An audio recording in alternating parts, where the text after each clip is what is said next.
Bismillahirrahmanirrahim. Assalamualaikum warahmatullahi wabarakatuh. Assalamualaikum warahmatullahi wabarakatuh. Alhamdulillah, wassalatu wassalamu ala sayyidina Rasulillah Muhammad ibni Allahumma Abdillah shalli wa sallim wa ala alaih. alihi wa sahbihi wa man walah wa la hawla wa la quwata illa billah, amma ba'du. Apapun Nabi ayyuhal muslimil kiram rahimakumullah dimanapun Anda berada, serta para pemirsa Suara Nabawi dimanapun Anda berada, mudah-mudahan dirahmati oleh Allah Subhanahu wa Ta'ala. Alhamdulillah, puji syukur kehadirat Allah, di siang hari ini saya bareng teman-teman bisa kembali hadir menemani Anda dalam program obrolan religi. Ampun Nabi ayyuhal muslimil kiram rahimakumullah dimanapun Anda berada, Allah Subhanahu wa Ta'ala berfirman di dalam Al-Quran, Ar-rijalu qawwamuna 'alan nisa bima faddalallahu ba'dahum 'ala ba'd wa bima anfaqu min amwalihim. Bahwa kaum laki-laki adalah sebagai pemimpin dari kaum perempuan dengan kelebihan yang Allah berikan kepada kaum laki-laki yang tidak diberikan kepada kaum perempuan, dan dengan nafkah yang mereka keluarkan untuk kaum perempuan. Nah, apakah kemudian dengan ayat ini bisa dibuat kesimpulan bahwa kaum perempuan itu lebih rendah dibandingkan dengan kaum laki-laki? Dan itulah tema yang akan kita angkat di obrolan kita siang hari ini, yaitu bagaimanakah wanita dalam perspektif Islam. Nah, bersama kita ada Kiai Haji Muhibullah selaku pengasuh pondok pesantren Miftahul Ulum Pajaran, dan beliau juga sekaligus sebagai khodim Majelis Al-Muhibbin. Dan nanti kita akan berbincang-bincang tentang materi yang kita angkat di siang hari ini.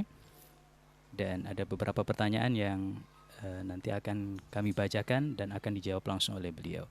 Baik, sebelumnya kita akan sapa beliau terlebih dahulu. Assalamualaikum Yai. Assalamualaikum warahmatullahi wabarakatuh. Gimana kabarnya siang hari ini? Alhamdulillah fi khair wa afiyah. Alhamdulillah, Alhamdulillah. sehat Asakum fi khair insyaallah. Baik, untuk pertemuan kita kali ini Yai, kita akan mengangkat atau berbicara tentang wanita dalam perspektif Islam. Nah, Baik, ini adalah tema yang sangat menarik. Baik, Yai, ini sebenarnya bagaimana kedudukan seorang wanita dalam Islam?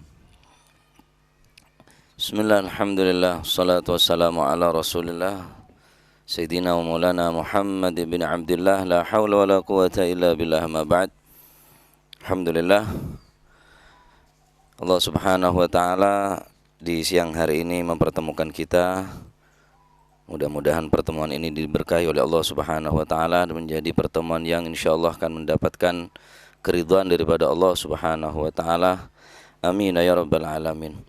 Nah, Islam hadir di tengah-tengah masyarakat adalah menumpas kejahatan, membasmi kebatilan, dan Islam pula menegakkan keadilan. Jadi di dalam Islam ini tidak ada kata-kata membeda-bedakan di antara manusia laki-laki dan perempuan. Justru datangnya Islam ini menjadikan seorang wanita yang mempunyai harga diri, martabat yang sangat tinggi.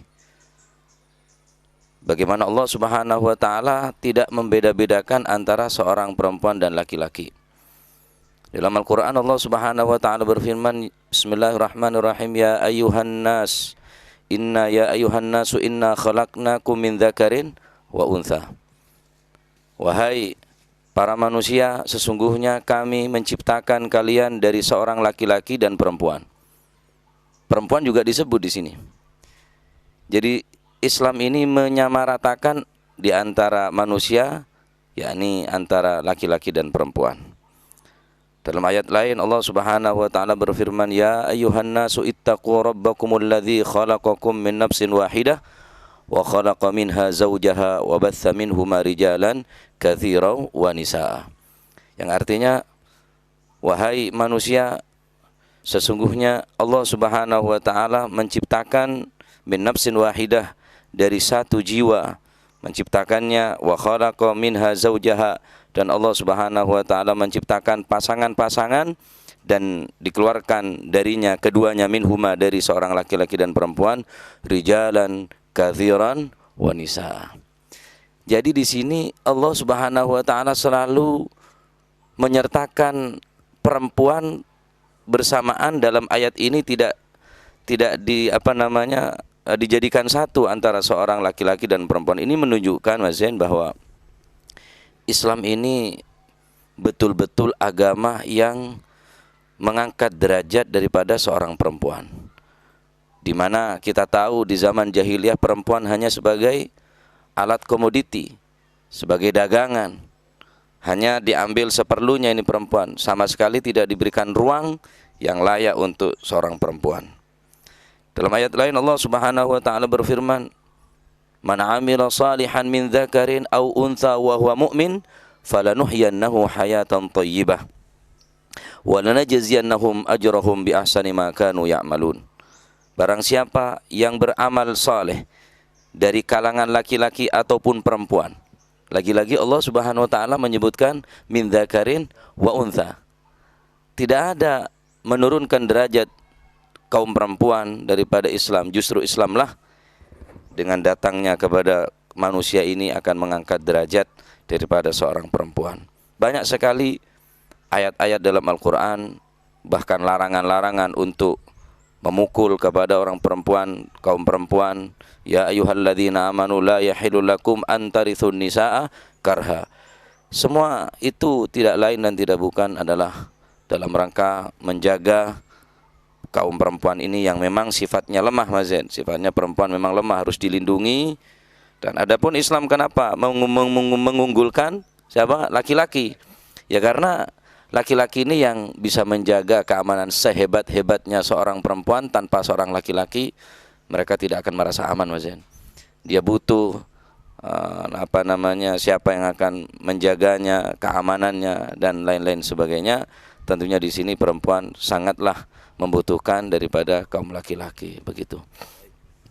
Kalau tadi disebutkan bahwa Islam ini datang untuk memberantas kebatilan. Nah, iya. Baik, kalau mungkin bisa diceritakan ya ini bagaimana dulu kaum perempuan itu diperlakukan ketika sebelum datangnya Islam.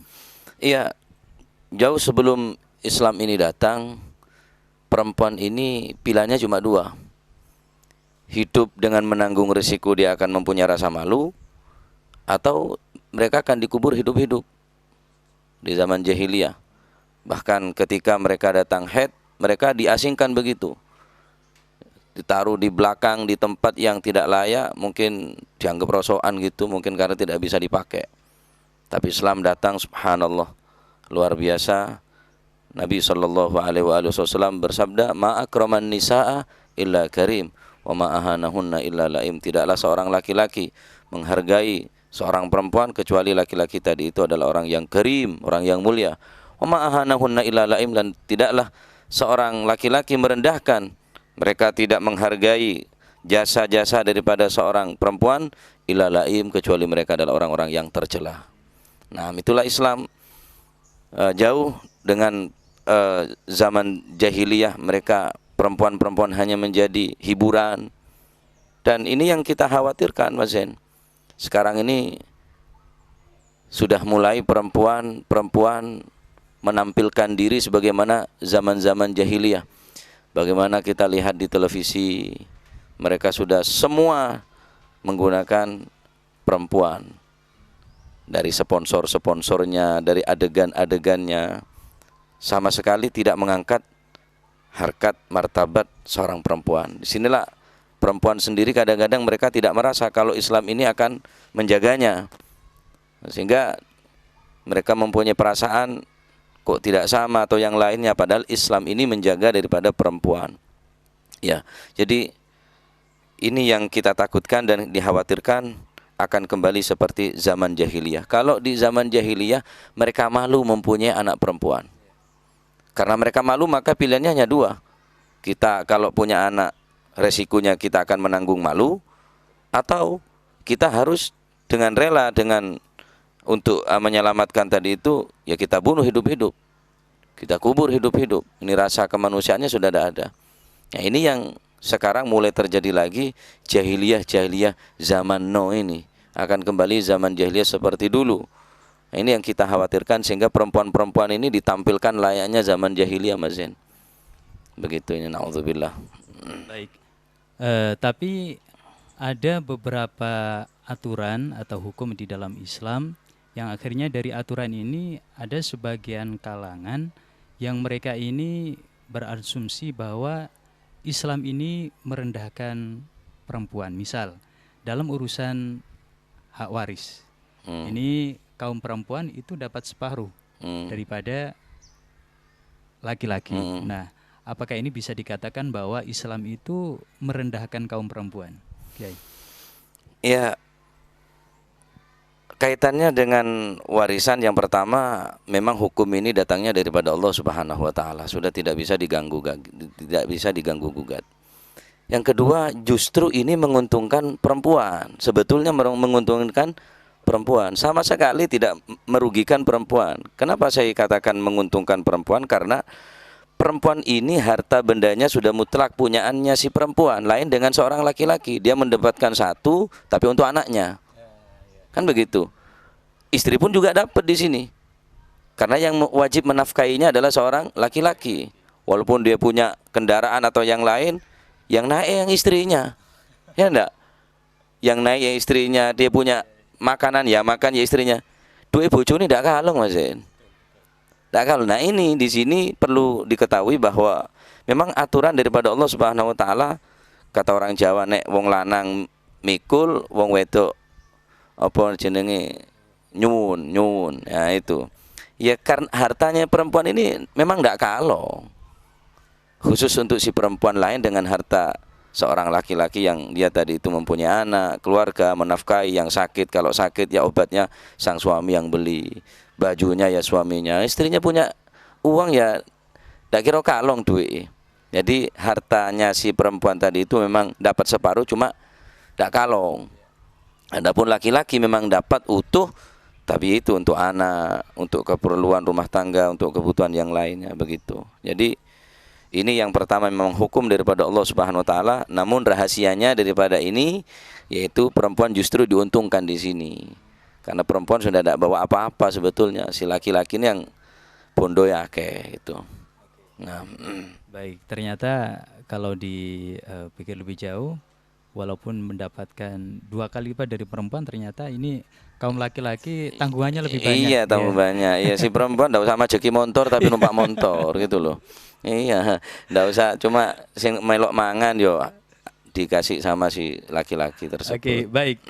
Ini ada sebuah hadis ini Kiai yang mengatakan bahwa kaum perempuan ini sebagai panahnya setan. Nah, akhirnya ada sebagian kaum wanita yang mereka ini akhirnya geram dengan adanya keterangan seperti ini. Nah, ini sebenarnya dimaksud dengan panah setan ini apa, Kiai? Ada penjelasannya? Ya, panah setan di sini memang perempuan ini diciptakan oleh Allah Subhanahu wa taala sangat luar biasa, Mas Zain. Dari ujung kepala sampai ujung kaki memang sangat menarik perempuan ini. Sangat menarik. Iya, sehingga kaum laki-laki ini banyak yang terpanah.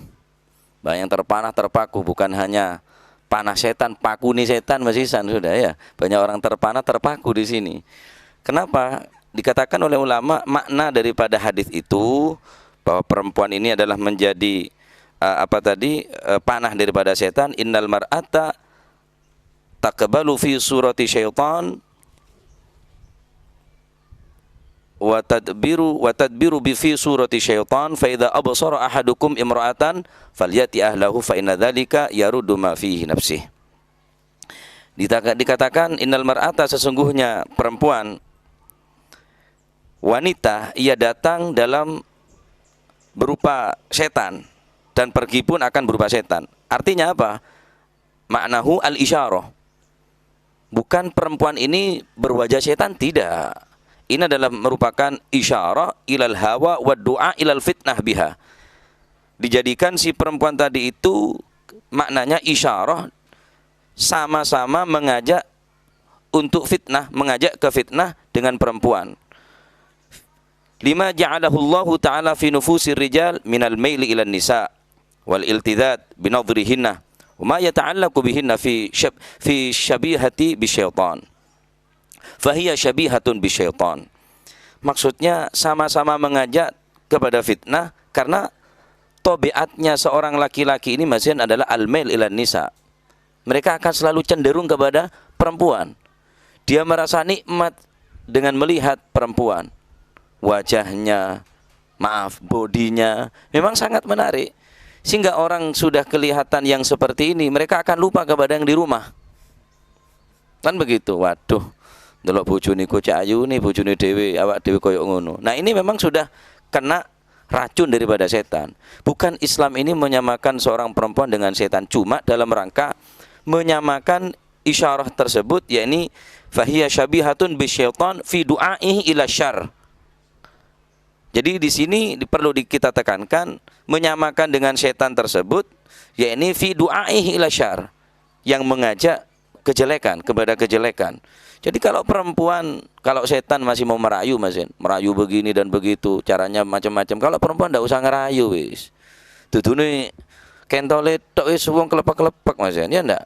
Jadi perempuan ini memang dahsyat luar biasa sehingga dikatakan seperti itu. Ya apa caranya untuk ketika kita kena racun atau kena panah perempuan ini, maka kata Nabi SAW, kalau kita sudah kena seperti ini, kalau kita selalu memandang kepada orang perempuan yang tidak halal baginya, maka bagaimana?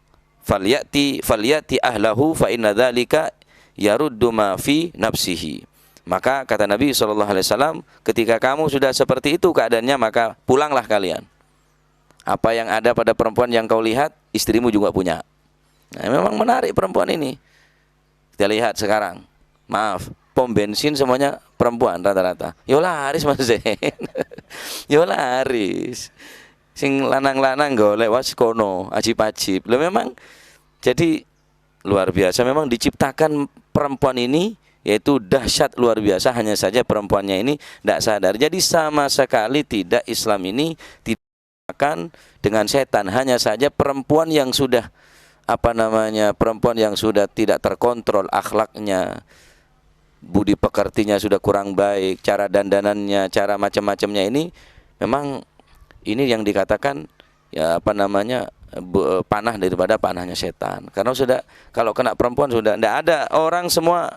Kalau sudah kena perempuan, Allah Subhanahu wa taala bagaimana menceritakan Nabi Yusuf alaihissalam.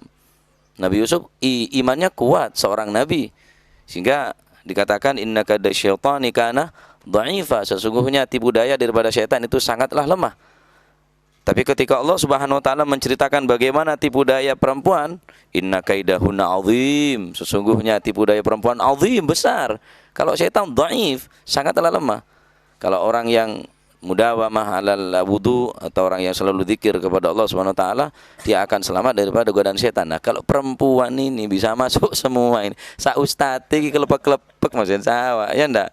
Jadi naudzubillah. Jadi inilah ayat yang sangat luar biasa, hadhil ayatul karimah. Ayat keduanya ini yaitu menerangkan bayanu anna kaidan nisa a'dham min kaidi syaitan. Jadi dari dua ayat ini, inna kaidakunna azim, sesungguhnya tipu daya perempuan adalah azim, besar. Ketika Allah Subhanahu wa taala menyebutkan tipu daya setan, inna kaida syaitani kana dha'ifa, menunjukkan bahwa inna kaidan nisa a'zam min kaidi syaitan. Sesungguhnya tipu daya daripada perempuan ini lebih besar dampaknya daripada tipu daya setan. Begitu. Jadi bukan menyamakan perempuan dengan setan, tidak. Cuma karena mengajaknya ke keburukan dan kadang-kadang menghancurkan rumah tangga orang pun bisa terjadi kalau memang si laki-laki itu tidak sadar kalau ini adalah busur panah daripada setan. Nah. Oke, baik.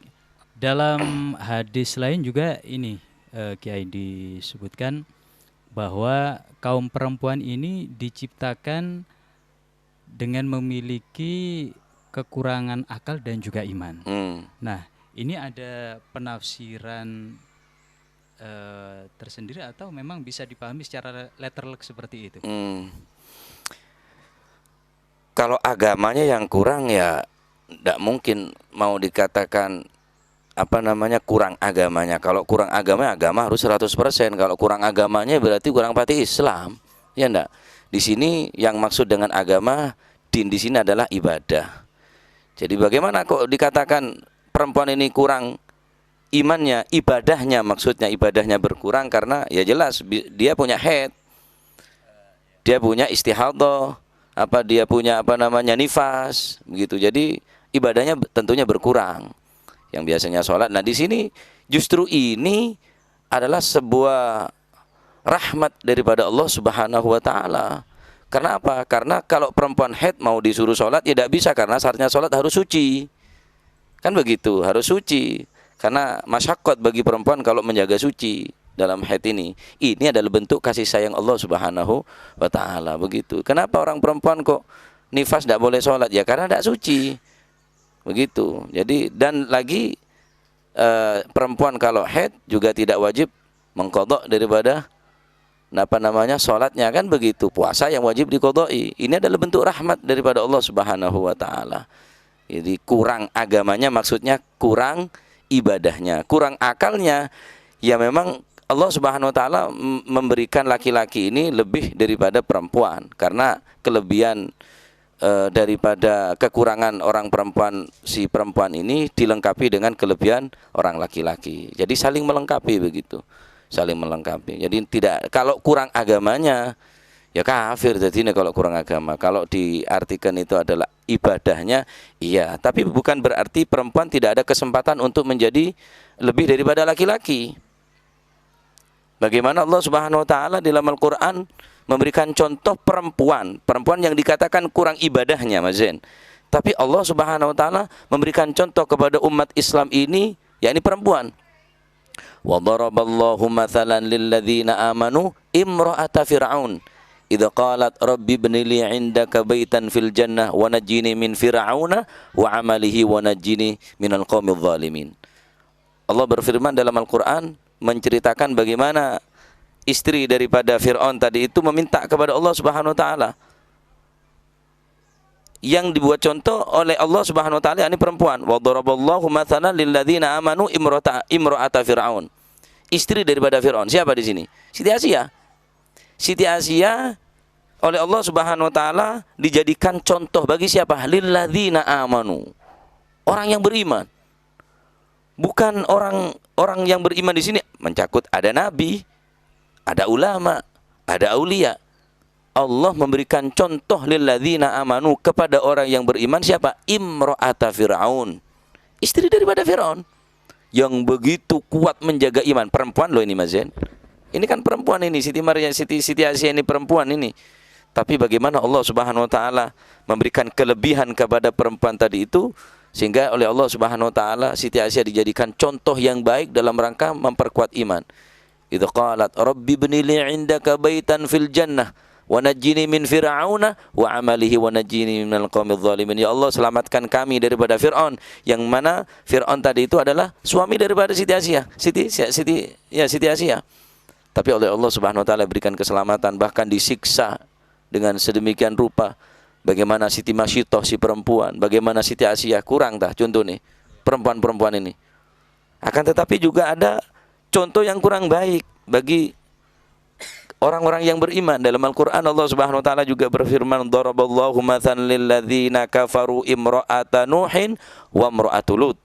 Allah Subhanahu wa taala membuat contoh istri-istri daripada Nabi Lut, Nabi Nuh dan Nabi Lut. Kanata tahta abdaini min ibadina salihaini fakhanatahuma falam yughniya anhuma minallahi syai'a wa qilat hulan nar ma'ad dakhilin.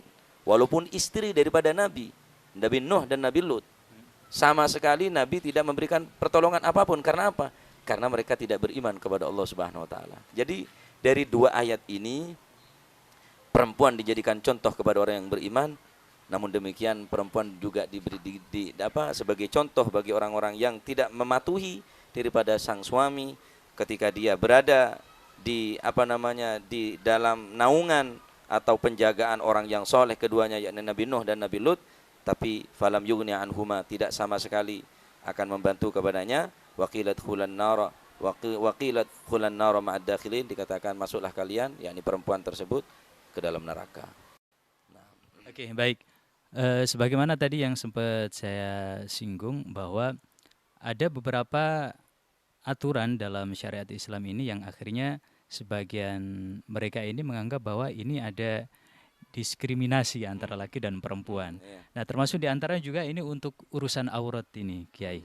Iya. Bahwa untuk kaum laki-laki ini diperbolehkan untuk membuka rambut mereka.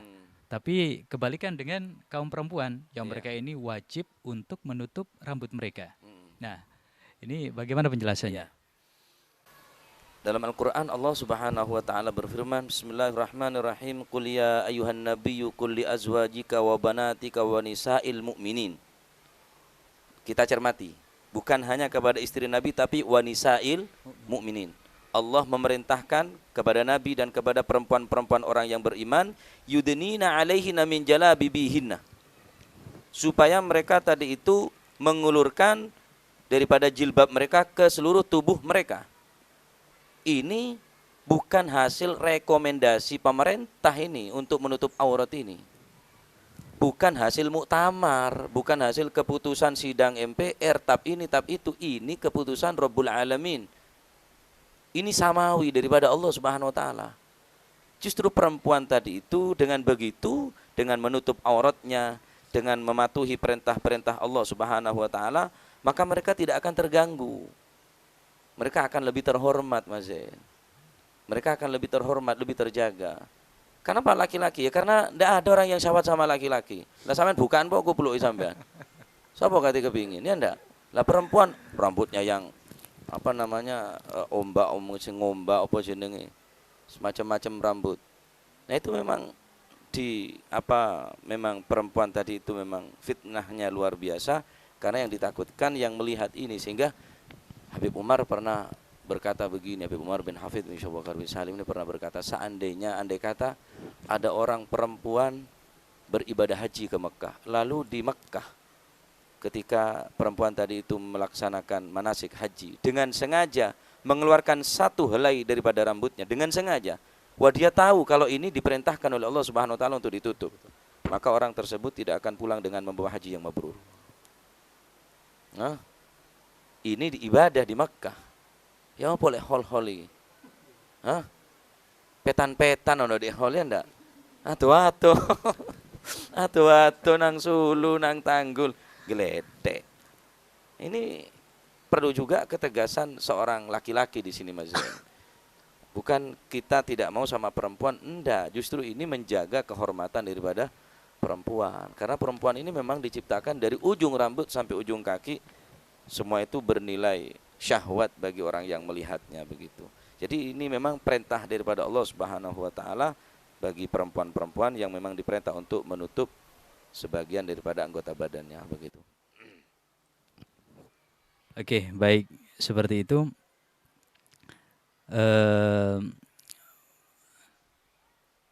Baik, Abu Nabi al-Musamil al-Kiram rahimakumullah dimanapun Anda berada. Kita masih dalam program obrolan religi dengan tema kita saat ini adalah wanita dalam perspektif Islam. Nah, Bapak Nabi dan juga pemirsa Suara Nabawi, ini tadi sudah dijelaskan panjang lebar oleh beliau. Nah, ini juga yang yang sering dipermasalahkan itu adalah tentang cadar.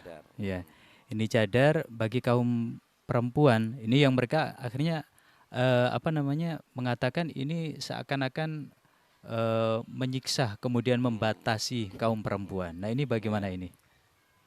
Nah, di sisi lain diwajibkan atas kaum laki-laki untuk menjaga pandangan matanya, Mas Zain. Ya, untuk supaya mata ini tidak menjadi mata yang jelalatan. Tapi di sisi lain kita mau menjaga, tapi si perempuan memancing kita untuk memandang. Nah, disinilah sehingga kita menjadi dilema di sini. Kalau kita mau pejamkan mata, si perempuannya telanjang. Kalau kita aman daripada ini, kalau orang mengatakan perempuan ini seakan-akan dibatasi sehingga menyiksa kepada perempuan, perlu diketahui auratnya perempuan ini ada 3.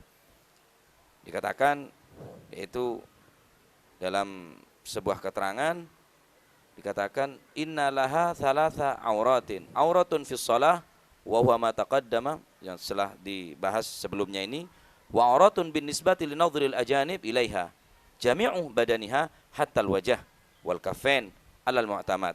Ini dalam Fathul Mu'in. Wa auratun fil khalwah wa indal maharimi ka'auratir rajuli. Perempuan ini mempunyai 3 jenis aurat. Pertama, aurat dalam sholat. Nah, kalau dalam sholat sudah kita ketahui bersama, kecuali wajah dan telapak tangan, kan begitu. Aurat yang kedua yaitu aurat terhadap pandangan lelaki al-ajanib, yaitu seluruh tubuh termasuk wajah dan telapak tangan. Ini menurut mu'tamad daripada para ulama. Para ulama mengatakan bahwa di dalam sholat, ya wajah dan telapak tangan dua, itu pun kalau aman daripada pandangan orang laki-laki. Adapun aurat yang kedua yaitu aurat di luar sholat, maka mu'tamadnya para ulama menjelaskan adalah jami'u badaniha hatal wajah wal kafain alal mu'tamad. Dan aurat yang ketiga, wa auratun fil khalwah wa indal maharim ka'auratir rajuli, yaitu aurat ketika berdua bersama mahramnya atau si perempuan tadi waktu sendiri fil khalwah. Jadi tidak semua perempuan ini harus menutup, tidak. Memang ada tempat-tempat yang diperbolehkan oleh agama. Sebagaimana kalau si perempuan tadi bertemu dengan saudaranya, ini hukumnya sama dengan orang laki-laki. Ayah ketemu siapa, anak perempuan ketemu sama ayah, ketemu sama saudara laki, sama paman, begitu. Ini hukumnya sama ar-rajuli, yakni sama orang laki-laki. Tidak semua harus menggunakan cadar tadi itu. Dan adapun orang yang mengatakan bahwa cadar ini kayaknya kok menyiksa, kan begitu, menyiksa. Sebetulnya dengan cadar ini perempuan itu akan, laki-laki tersebut akan mendudukkan kepala.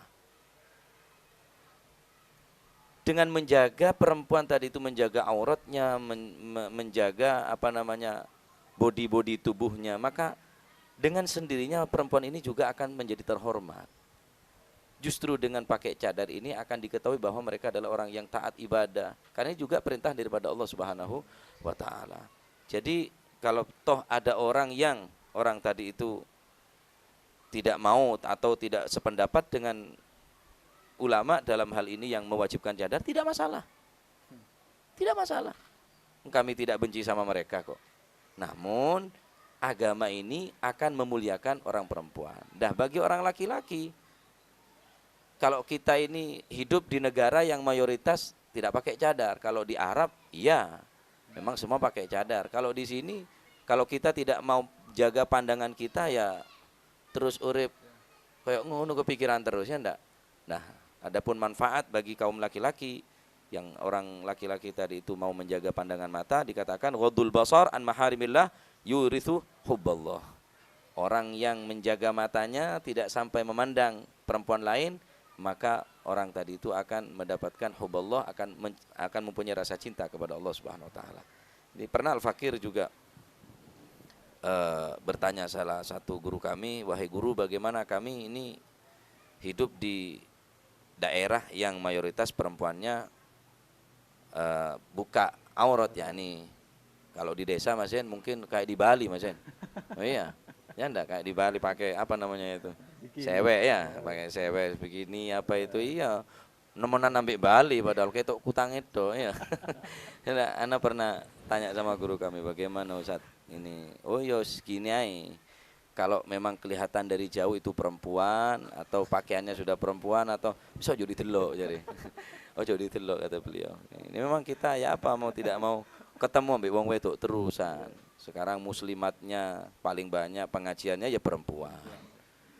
Yang memang semangatnya itu untuk pengajian-pengajian perempuan. Sampai akhirat mayoritasnya memang perempuan. Inna ammata ahlil gabri, inna ammati ahlin nar an-nisa, kata Nabi. Mayoritasnya di dunia juga paling banyak perempuannya, di neraka pun mayoritas banyak perempuannya, begitu. Jadi itulah makanya kita mau berkampanye tentang cadar ini juga kadang-kadang kita susah mau menerangkan ya apa. Memang sudah keadaan seperti ini, daerahnya seperti ini. Memang ada sebagian orang yang, kalau saya yakin insya Allah kalau orang laki-laki itu melihat perempuan yang bercadar itu sungkan Mas Yen. Dengan sendiri mereka akan merunduk. Nah, kalau wis ketok wong body ini memancing mata ini, insya Allah apapun yang diwajibkan oleh Allah Subhanahu wa taala semua itu akan berdampak positif. Semua akan berdampak positif. Tidaklah Allah Subhanahu wa taala melarang sesuatu apapun yang diharamkan oleh Allah kecuali di situ ada hikmah, ada manfaat yang besar. Hanya saja kita yang tidak tahu apa yang terkandung di dalamnya. Oh, perempuan wajib nutup aurat, laki-laki boleh membukanya. Perempuan harus begini, harus begitu. Memang ini Allah Subhanahu wa taala mewajibkan seperti ini, pasti ada hikmah yang besar baginya. Ada kebaikan yang besar bagi perempuan begitu. Baik, ada sebagian kaum perempuan yang mereka ini merasa terbatasi, ya. Dalam artian ketika mereka keluar, ini kalau dalam Islam itu mereka harus bersama dengan mahram, kalau yang sudah bersuami harus dengan suami. Nah, akhirnya mereka merasa terbatasi dengan dengan peraturan seperti ini. Nah, ini bagaimana penjelasannya? Kenapa kok harus dibatasi itu kaum perempuan? Tapi untuk laki-laki kok enak, nggak harus izin, bisa pergi langsung nyelonong begitu. Nah, ini bagaimana penjelasannya, Kiai? Nah, perempuan di sini memang di dalam bab syahadah. Jadi kalau ada orang yang mau membuat persaksian, maka perempuan harus dua, kan begitu, harus dua. Lalu perempuan di sini menjadi imam pun tidak bisa. Imam tidak diperbolehkan perempuan. Adzannya pun tidak diperbolehkan perempuan. Bukan membatasi. Ini memang aturan, Mas Zain. Semua kan ada aturannya. Bukan berarti perempuan tadi itu tidak diperbolehkan menjadi orang yang wanita karir. Silahkan. Dari tim dokter medis perempuan pun bagus. Dari tim relawan apa dari perempuan bagus. Cuma bagaimanapun juga jangan menyalahi aturan di sini. Sahabiyah pun, para sahabat perempuan pun banyak yang berandil dalam peperangan di sini. Cuma yang perang kaum laki-laki. Tapi mereka membantu masaknya, membantu obat-obatannya.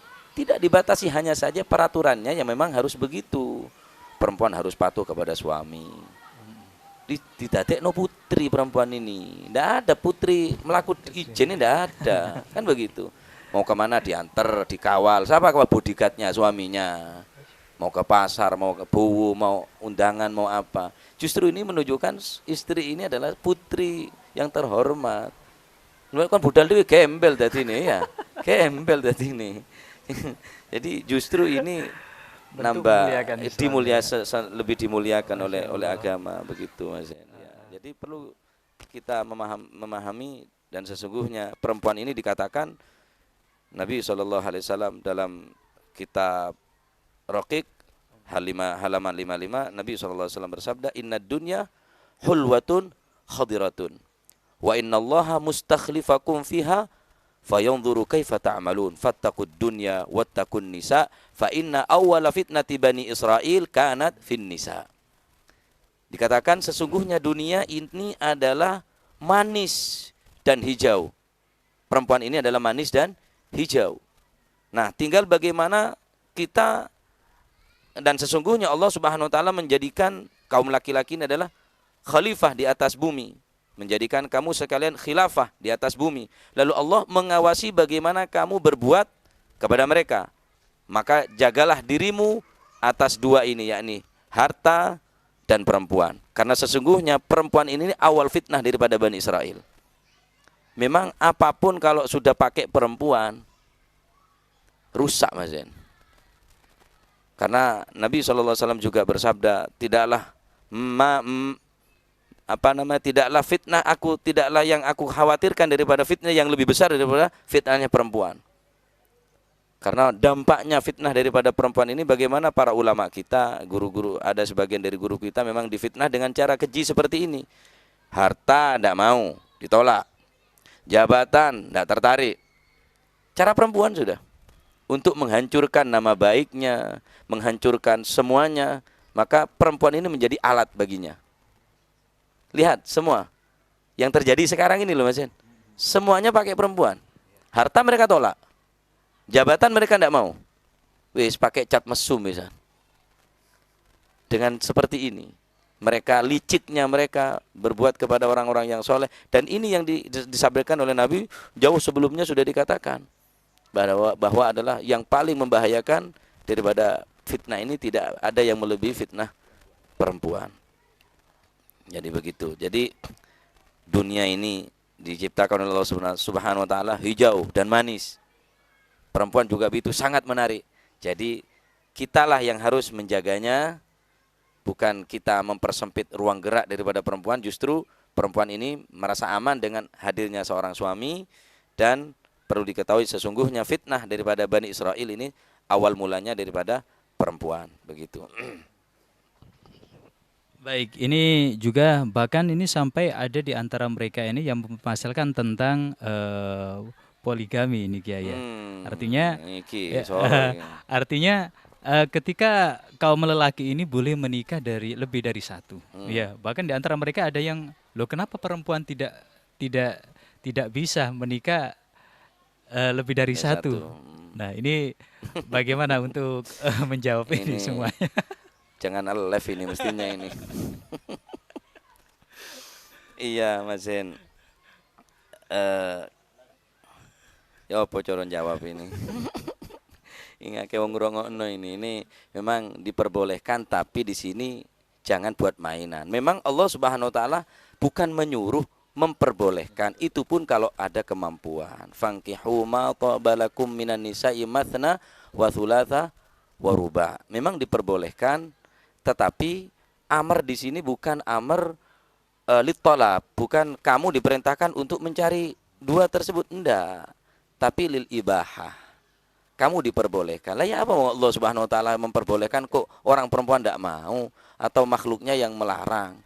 Allah Subhanahu wa taala yang memperbolehkan laki-laki untuk lebih daripada satu. Kenapa? Karena di akhir zaman ini perempuan akan lebih banyak daripada laki-laki. Ini min alamati sa'ah, termasuk tanda-tanda daripada kiamat. Kathratun nisa wa qillatur rijal. Banyak perempuannya, sedikit laki-lakinya. Sehingga seandainya laki-laki tadi itu lebih daripada satu, insya Allah yang kerja di pabrik, yang kerja di sana, mereka akan dikurangi. Wis, piro belonjomu, wis tak penuhi aku tapi lereno ojo kerja. Ini kan lebih terhormat kan begitu. Bukan saya ini mempromosikan atau kampanye, ndak Mas Yen. Karena ini pertanyaan seperti ini ya harus jawab begitu kan begitu.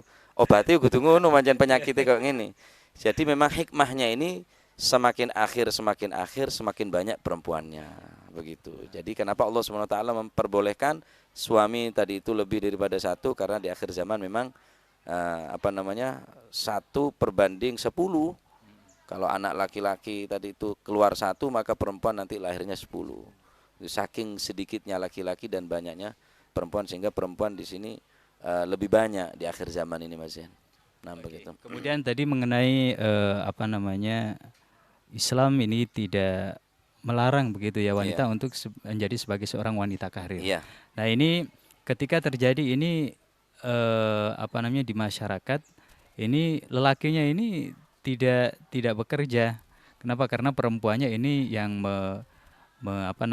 memaksa dirinya untuk menjadi wanita karir atau mencukupi kebutuhan keluarganya. Nah, apakah ini kemudian terputus atau tidak ada kewajiban lagi bagi suami untuk urusan nafkah kepada keluarganya? Di sini Islam memperbolehkan wanita tersebut berkarir, bukan berarti menafikan kewajiban-kewajiban laki-laki. Akan tetapi boleh bagi seorang perempuan untuk membantu suami, karena istri ini dijadikan min dhal'i Adam wa sairun nisa min nutfi rijal. Ini perempuan ini dari tulang rusuk, bukan tulang punggung. Nah, lek tulang punggung yo sing wedok kon kerja, sing lanang rokok-rokokan adine ya. Jadi kalau tulang rusuk ya laki-laki, sing mikul, sing momot ini yang kerja ya harus laki-laki. Nah, perempuan ini hanya tulang rusuk. Tulang rusuk itu apa sih? Kecil kan, Mas Yen? Gampang patah. Jadi jangan dikasih yang berat-berat. Kalau toh memang mau membantu laki-laki suami, boleh. Kenapa enggak? Boleh. Mau mempersiapkan dagangannya suaminya ataupun yang lainnya, boleh. Wanita karir enggak harus jadi menteri, enggak harus jadi pejabat tinggi. Wanita karir pun berkarir di rumah bisa. Kurang karir tak perempuan? Di rumah sudah banyak karirnya sudah. Sehingga kalau semua dipasrahkan sama si istri, cuci baju istri, ngepel istri, ngerumat anak, yo dempal bojone. Gitu loh. Jadi jangan seperti itu. Boleh bagi istri tapi sebatas membantu karena tulang rusuk bukan tulang punggung. Begitu Mas ya. Baik, ini terakhir itu ada entah ini hadis atau kalam ulama bahwa dikatakan la yuflihul qaumun walau amrohu imro'atun. Ya, bahwa Iya, tidak akan apa namanya? bahagia. Tidak akan bahagia suatu kaum jika yang memimpin ini adalah seorang perempuan. Iya. Nah, ini sekarang fenomenanya di sini banyak perempuan yang pengen untuk ada di depan begitu, tampil ada di depan. Nah, Iya. ini bagaimana ini? Ya, tobeatnya orang ini siapa yang mau dipimpin? Semua akan pengen jadi pemimpin, Mas. Tobeatnya manusia ini tidak bisa dipimpin, tidak bisa dipaksa memang. Kecuali orang tadi itu tahu, sadar bahwa laki-laki yang berhak mengatur, perempuan juga yang harus diatur. Jadi ada posisi masing-masing. Memang manusia memang tobeatnya pengen mengatur, pengen jadi pemimpin. Bagaimana mungkin orang dua ini akan jadi sama menjadi pemimpin? Suaminya mau mimpin, istrinya mau mimpin. Kalaupun memang si suami tadi itu tidak mampu, dalam tanda kutipnya tidak mampu, kesehatannya mungkin terganggu atau tidak bisa kerja, di sini boleh perempuan membantu laki-laki, cuma tetap kita pamit, perempuannya pamit sama si suami. Karena apa? Ridhonya Allah Subhanahu wa taala terletak pada ridhonya suami. Jadi apapun yang diperbuat oleh perempuan harus izin daripada suami. Jadi ibaratnya begini, kalau kalau laki-laki ini pertanyaannya besok banyak di akhirat, Mas Zain. Nafkahnya ditanya, dari mana kau mendapatkannya, untuk apa kau belanjakannya. Perempuan tidak ada ini. Hanya saja sholatnya kalau dijaga, auratnya dijaga, lalu kemudian ibadah-ibadah yang wajib, yang fardu lainnya dijaga, hanya ini kewajibannya. Anak yang ditanyakan juga bapak. Belanjanya, bajunya, semuanya tanggungannya ada di bapak. Ada si suami. Lu kan enak tadi perempuan sudah. Jadi kalau mau akal ini memang kadang-kadang ada pertengkaran begitu. Memang pikiran dua orang ini kadang-kadang tidak ketemu. Dua orang ini mau disatukan menjadi satu memang sulit. Kalau tidak saling menghargai, saling membutuhkan di antara satu yang lain, insya Allah akan